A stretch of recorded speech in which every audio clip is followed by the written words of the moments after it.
Hey, mokili yango en tout cas ezali penza elengi.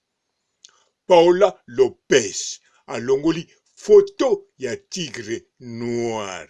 Paola Lopez azali kolela. Makolela nini pamba te tigre noir azala mobali na yete, azala copain na yete, azala chéri na yete, azala même pas coup direct na ye.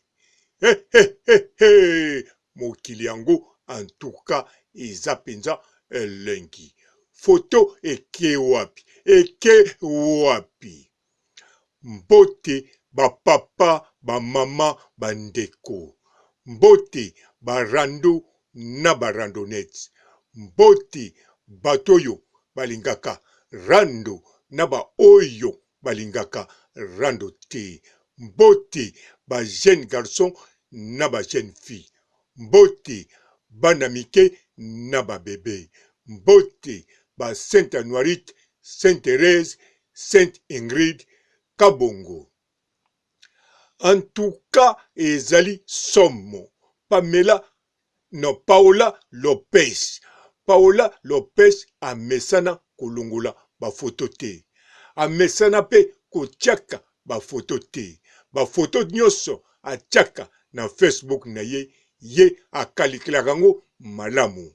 Ba video nyonso atiaka na Facebook na ye akalikilaka yango makasi. Apreferaka ezala moke mais bien calculé. Alors na kati ya ba photo atia na batu oyo esi bakoma kamwa distance to bamonanaka te, mais ba photo na bango eza kaka ata balobeli bango mabe to malamu. Mais oyo ya tigre noir mutu alobeli ye mabe azate. Même nga na saleli ye émission, na salaki ba émission ya mabe te. Mais pourquoi Paola Lopez akolongola photo wana oyo eza unique photo? Paola Lopez alaleli mwana mobali na lipeka. Paola Lopez aza kobwaka sourire, aza koseka, aza na elengi. Photo ezo dégager sentiment na elongi ya Paola Lopez. Bien sûr azo seka bisekela te melongi eza kolakisa. Mais comment photo wana oyo akoma même mon vieux Félix tigre noir acha même soko beti wana ebimi mbala moko Facebook ya tigre noir elakisi ke mobali oyo nga nakangisi ne photo o nalaleli na lipeka bomituna ngai mingi te. Question awa eza te, bolingi boyeba mobali yango aza nani mpo nga nalalele na lipeka yango atia akomi movie tigre noir ezala mbala moko soki ofini wana kaka ebimi na Facebook ya tigre noir wana olandi ba photo nyonso ya tigre noir o comprendre ke mobali nini alali awa oye tindike Paola Lopez alalela ye na lipeka. Mais sikoyo les mêmes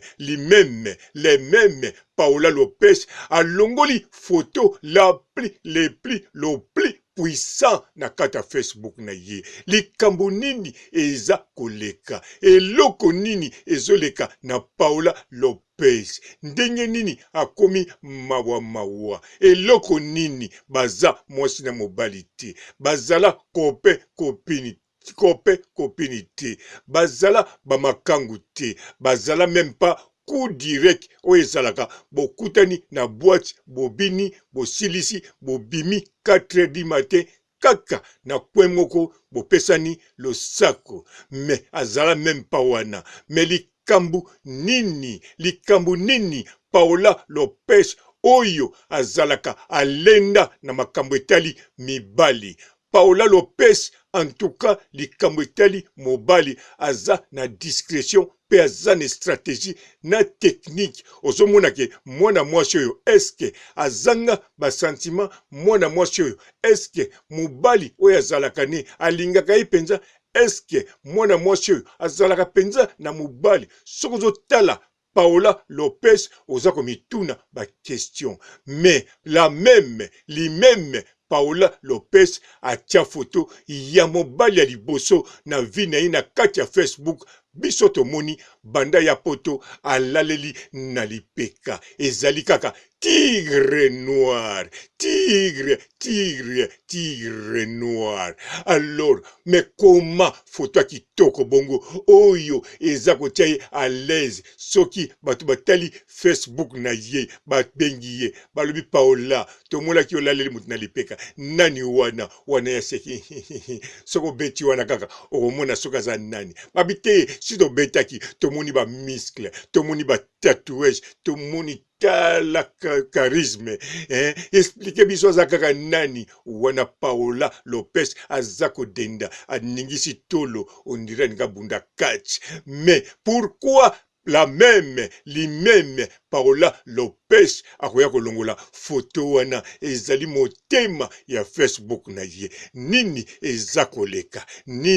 ezako leka oyo biso tango mosusu na kati internet to yebite eloko nini ezako salama eloko nini ezalaki na kati wana pamba te na moni ata elili ya Paola Lopez même linzaka pamba na Facebook ya tigre noir te na moni video mokote na net partout na luki o na moni ke Paola Lopez na tigre noir bazako lingana lokola lion na lionne mais likambo nini eza na Paola Lopez akine longola photo banda tia ba photo na Facebook alongola kati même oya vandi na ndeko mobali mususu wana nelongi ya mawa ya matanga ya susi na ebite soki bazalaki na matanga nani mais alongola kati mais photo oya ki toko alali na lipeka ya tigre noir tigre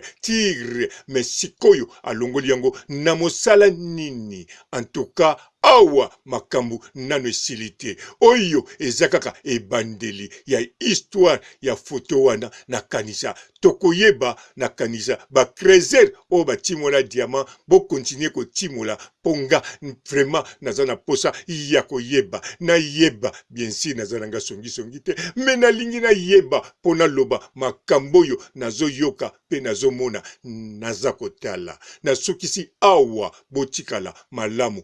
Ciao. Bonjour fidèles internautes de www.elengiakomba TV. Bonjour, bonsoir, Balandinionso, ya Elengi Yakomba, Congolaise TV. Bon, belé, partout dans le monde, partout où vous êtes, partout où vous êtes, Elengi Yakomba TV, vraiment. Bonjour, bonsoir, na abonné, fan nyonso ya Elengi Yakomba Congolais TV. Bonjour à mon boss, on a appelé ça vraiment un pandi. Bonjour à mon boss, JP Kiama. Je salue mon boss Balobi, boss des boss Babi, JP Kiama. Bonjour, na Elengi Yakomba Congolais TV, vraiment. Maman Lazana, chaîne de chaque kitoko, ya boss na JP Kiama, ta ay boss des boss ya ni a danger. Donc ba ça dans la zaki. Ya boss na biso JP Kiama, nzambe na ngai. Ba boss bazali ba boss bazali. JP Kiama, le boss des boss. Napesi d'abord bonjour te ba mbote belé na mo boss JP Kiama wana na kozangisa ote donc na ko lekate sana napesa mo boss JP Kiama boss des boss. Bon, belé, partout dans le monde, partout où vous êtes, partout où vous êtes, Elengi Yakomba TV, vraiment. Bonjour, bonsoir, na abonné, fan nyonso ya Elengi Yakomba Congolais TV. Bonjour à mon boss, on a appelé ça vraiment un pandi. Bonjour à mon boss, JP Kiama. Je salue mon boss Balobi, boss des boss Babi, JP Kiama.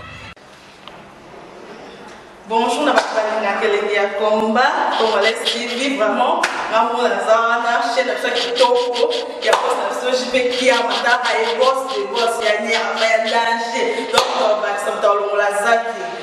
Ya boss na biso JP Kiama, nzambe na ngai.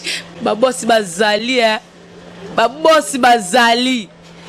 JP Kiama, le boss des boss. Napesi d'abord bonjour te ba mbote belé na mo boss JP Kiama wana na kozangisa ote donc na ko lekate sana napesa mo boss JP Kiama boss des boss.